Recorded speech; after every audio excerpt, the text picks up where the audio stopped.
Hello students, आज हम बात करेंगे cells of immune system. Immune cells की बात करते हैं जो कि इम्यूनिटी प्रोवाइड करती हैं। इम्यून सेल्स जो होती हैं वो दो प्रकार की हैं, specific immune cells and non specific immune sales. जो एक विशेष प्रकार के एंटीजेंस के अगेंस्ट विशेष प्रकार इम्यून सेल्स बनती हैं उन्हें हम स्पेसिफिक इम्यून सेल्स बोलते हैं। और वे इम्यून सेल्स जो कि सभी प्रकार के एंटीजेंस या माइक्रो ऑर्गेनिज्म के अगेंस्ट काम करती हैं या इम्यूनिटी प्रोवाइड करती हैं उन्हें हम नॉन स्पेसिफिक इम्यून सेल्स कहते हैं। इम्यून सिस्टम्स की ये सेल्स जो होती हैं वो बोन मैरो में उत्पन्न होती हैं और बोन मैरो में प्लोरीपोटेंट हीमोपोइटिक स्टेम सेल्स द्वारा इनको उत्पन्न किया जाता है। प्लोरीपोटेंट मतलब कि जो कि अनेक क्षम, जिसमें कि विभिन्न प्रकार की कोशिका बनाने की क्षमता होती है। ऐसी स्टेम सेल जिनमें कि विभिन्न प्रकार की कोशिका बनाने की क्षमता पाई जाती है।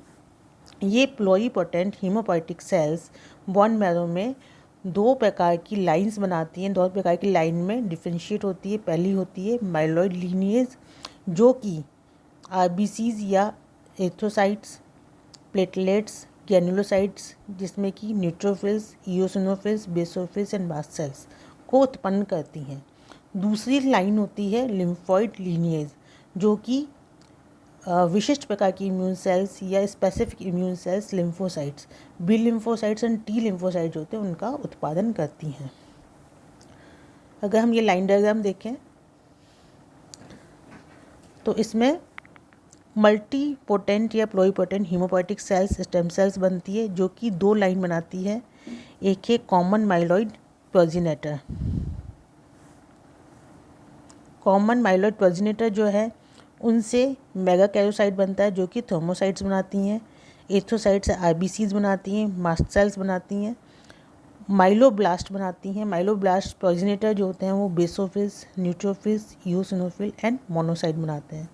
ये मोनोसाइट जो होते हैं वो टिश्यूज़ के अंदर जाके मैक्रोफेजेज एंड डेंड्राइटिक सेल्स बनाती हैं।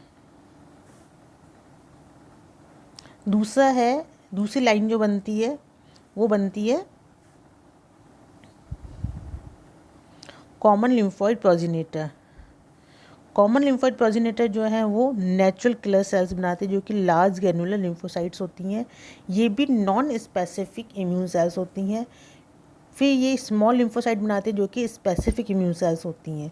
ये स्पेसिफिक इम्यून सेल्स जो हैं वो दो प्रकार की हैं, T lymphocytes and B lymphocytes. B lymphocyte जो होती है वो मैच्योर होकर प्लाज्मा सेल्स का निर्माण करती हैं। तो इस प्रकार सेल्स ऑफ इम्यून सेल्स जो हैं उनको हम इम्यून सिस्टम के सेल्स हैं उनको हम कैटेगराइज कर सकते हैं एग्रैन्युलर लिम्फोसाइट्स, जिसमें कि T cells, B cells and natural killer cells आती हैं। इसमें से T cells and B cells जो होती हैं वो तो specific immune cells and natural killer cells जो होती हैं वो नॉन स्पेसिफिक किलर सेल्स होती है। सेकंड है ग्रैन्युलोसाइट जिनमें कि कुछ कण पाए जाते हैं, जिनके साइटोप्लाज्म में कण पाए जाते हैं। इनमें neutrophils, monocyte, macrophages, basophils and mast cells आती हैं और ये नॉन स्पेसिफिक टाइप की इम्यून सेल्स हैं। ये सभी सेल्स जो होती हैं इम्यून सेल्स वो वाइट ब्लड सेल्स या WBCs होती हैं। अगर इम्यून सेल्स के मेजर प्रोटीन की बात करें तो ये क्या क्या होते हैं, सिग्नलिंग प्रोटीन्स होते हैं जिन्हें कि हम साइटोकाइंस कहते हैं, एंटीबॉडीज़ होती हैं एंड कॉम्प्लीमेंट प्रोटीन्स होते हैं। अब हम बात करते हैं नॉन स्पेसिफिक इम्यून सेल्स की। पहली है मोनोसाइट्स।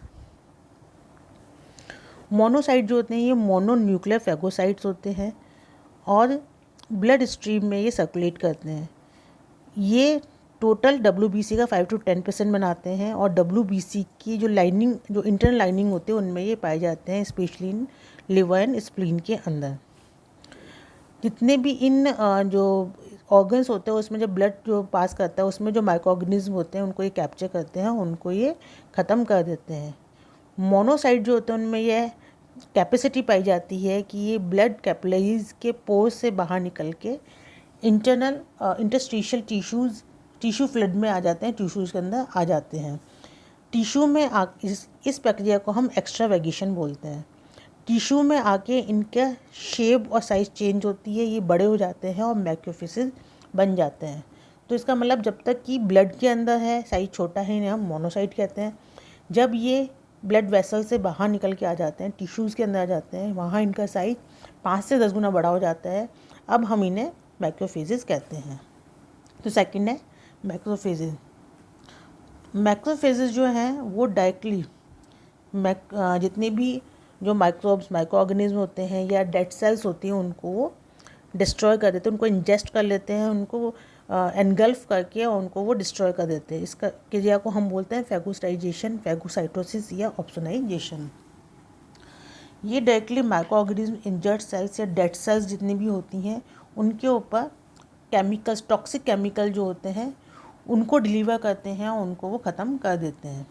मैक्रोफेजेस जो होती हैं वो न्यूट्रोफिल से एंड मास्ट सेल से लंबे टाइम तक बनी रहती हैं, इनकी एज उनसे ज़्यादा होती है।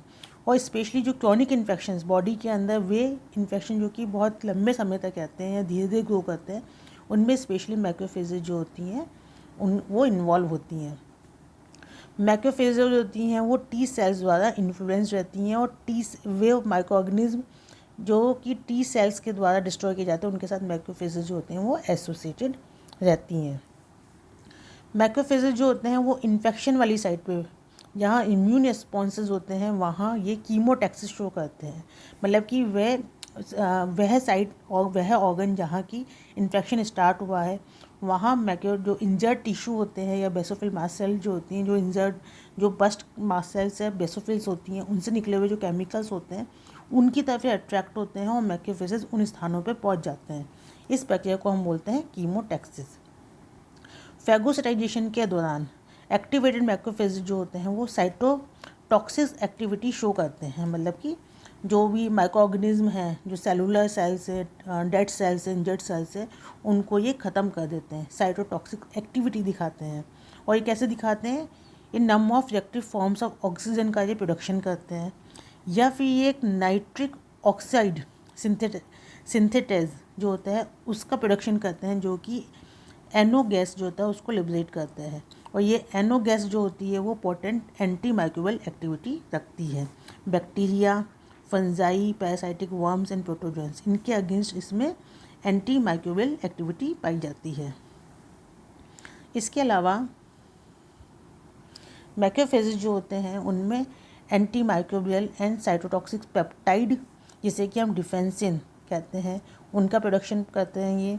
और ट्यूमर नेक्रोसिस फैक्टर TNF, जो कि ट्यूमर सेल्स के अगेन एक इफेक्टिव साइटोकाइन है, उसका ये प्रोडक्शन करते हैं। और इस प्रकार ये माइक्रोब्स या जो ट्यूमर सेल्स होते हैं उनको भी ये ख़त्म कर देते हैं, उनका एनगल्फ करके उनको डाइजेस्ट कर लेते हैं। माइक्रोफेजेस जो होते हैं वो दो प्रकार की होती हैं, पहली फिक्स्ड एंड सेकंड मोबाइल। ये रेटिकुलो एंडोथेलियल सिस्टम्स बनाती हैं।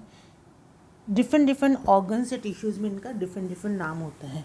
जैसे कि लिवर में ये कुफर सेल्स कहलाती हैं, लंग्स के अंदर इनको एल्वियोलर मैक्रोफेजेस बोलते हैं, किडनी के अंदर इनको इंट्राग्लोमेरुलर बोलते हैं, कनेक्टिव टिश्यूज़ में इनको हिस्टोसाइट्स कहते हैं, ब्रेन में ये माइक्रोग्लिया कहलाती हैं, and spleen and lymph nodes में इनको साइनस मैक्रोफेजेस कहते हैं, बोन में ये ऑस्टियोक्लास्ट कहलाती हैं। तो इस प्रकार अलग अलग टिश्यूज़ में इनका अलग अलग नाम होता है। अब हम बात करेंगे न्यूट्रोफिल्स की। न्यूट्रोफिल्स भी एक नॉन स्पेसिफिक इम्यून सेल्स है। ये पॉलीमॉर्फोन्यूक्लियर ल्यूकोसाइट है, जो कि जो WBCs होते हैं उनका 90% पार्ट ये बनाती हैं। ग्रेनुलोसाइट, जितने ग्रेनुलोसाइट होते हैं उसका 90% पार्ट बनाती हैं, और ये ब्लड स्ट्रीम में पाई जाती हैं। और जहाँ इन्फेक्शन होता है ये वहाँ बहुत जल्दी माइग्रेट कर जाती हैं। और जो इन्फेक्शन, जब भी बॉडी के अंदर इन्फेक्शन होता है, ब्लड के अंदर इन्फेक्शन होता है, तो इनका नंबर बहुत तेज़ी से बढ़ जाता है। तो जब उस समय अगर WBC काउंटिंग की जाए तो इन्फेक्शन के समय इनका नंबर जो होता है वो काफ़ी बढ़ा हुआ मिलता है। ये भी एक्स्ट्रा वेगेशन शो करती हैं, अर्थात ये ब्लड वेसल्स में पोर से बाहर आके टिश्यूज़ के अंदर ये आ जाती हैं, या इंटरस्टिशियल स्पेसेस जो होता है उसके अंदर ये आ जाती हैं। इस प्रकार ये एक्स्ट्रा वेगेशन शो करके कीमोटैक्सिस द्वारा ये वे जगह जहाँ की इन्फेक्शन हुआ है वो कुछ ही घंटों में वहाँ इकट्ठी हो जाती हैं और पस फॉर्मेशन के लिए रिस्पॉन्सिबल होती हैं।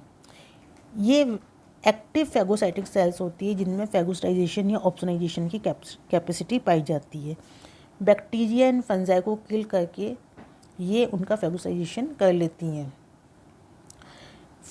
जो ये किस तरह से इनको फेगोसाइज करती हैं, वो इस सेल मेम्ब्रेन द्वारा ये छोटे छोटे पैकेट्स के रूप में बैक्टीरिया या जितने भी जो एंटीजेंस होते हैं उनको ये एनगल्फ करती हैं, और इनके अंदर कुछ टॉक्सिक केमिकल्स पाए जाते हैं जो कि बैक्टीरिया या एंटीजेंस जो होते हैं उनके साथ ये फ्यूज़ हो जाते हैं, और ये टॉक्सिक केमिकल्स जो होते हैं माइक्रो ऑर्गेनिज्म होते हैं उनको ये किल कर देते हैं। इनमें एंटीबैक्टीरियल जो एक्टिविटी होती है वो इनके द्वारा सिक्रेटेड कोलेजिनेसिस, लैक्टोफेरेंस, लाइसोजाइम्स और दूसरे हाइड्रोलाइटिक एंजाइम्स की वजह से होती है। इसके अलावा ये रिएक्टिव O2 और N2 इंटरमीडिएट जो होते हैं उनको ये सिक्रेट करते हैं जिसमें कि एंटी माइक्रोबियल एक्टिविटी पाई जाती है। न्यूट्रोफिल्स जो होते हैं वो हाई लेवल के डिफेंसेंस जो होते हैं वो एक्सप्रेस करते हैं इन कंपैरिजन टू मैक्रोफेजेस। मतलब मैक्रोफेजेस की तुलना में इनमें बहुत अधिक डिफेंसेंस पाए जाते हैं जिनमें एंटी माइक्रोबियल एक्टिविटी पाई जाती है, लेकिन वायरस के अगेंस्ट इनका रोल जो होता है वो बहुत कम होता है। नेक्स्ट है ईओसिनोफिल। ईओसिनोफिल होती है वो टोटल ल्यूकोसाइट का 2 to 5% बनाती हैं। इनमें बाइलॉब न्यूक्लियस पाया जाता है। ये मोबाइल फेगोसाइटिक सेल्स होती हैं और इनमें भी एक्स्ट्रावेगेशन पाया जाता है, और basically T cells, mast cells and basophils द्वारा रिलीज कीमोटैक्सिस फैक्टर द्वारा ये अट्रैक्ट होती हैं और कीमोटैक्सिस शो करती हैं। बेसिकली ये पैरासाइट्स, वर्म्स को डिस्ट्रॉय करने की इनमें कैपेबिलिटी पाई जाती है। इनके अंदर एक मेजर बेसिक प्रोटीन पाया जाता है जो कि अपने सराउंडिंग एरिया में उनको ये सिक्रेट करती हैं, और उसमें पाए जाने वाले पैरासाइट जो होते हैं उनको ये डिस्ट्रॉय कर देती हैं।